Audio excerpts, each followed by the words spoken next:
Hi, my name is Mike Rolando. I'm from Spencer Properties, and here to discuss with you today one of the more frequently asked and frankly one of the most important questions that we get from our clients on a regular basis, both on the buy side and on the sell side. And the main question is, what is the difference between the due diligence money and the earnest money deposit? And this can be a very confusing question, especially if you're potentially somebody from out of state, coming from out of state where the rules and laws are different in regard to both of those. And also here, the market changes right now in North Carolina have made the earnest money and due diligence fee kind of a different situation here the last couple of years. And so I just wanted to break down the difference between the two. Let's start there. The due diligence fee is the amount of money that is delivered from the buyer to the seller on the effective date of the contract.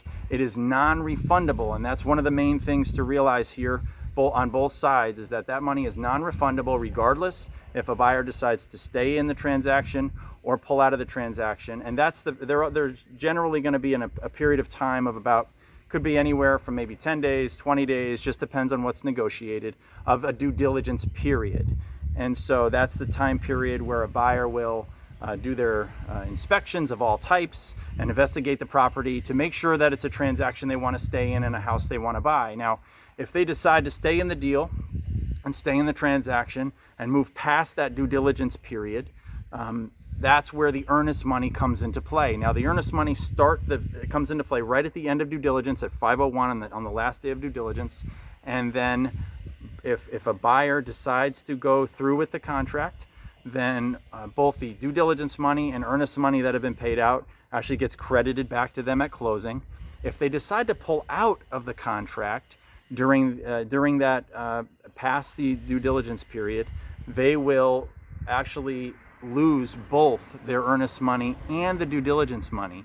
If they happen to pull out for any reason during the due diligence period, they will recoup their earnest money. So that is the difference. The due diligence money is non-refundable, and the earnest money you can recoup on the buy side if you pull out of a contract between the day of contract and the due diligence, the final day of due diligence.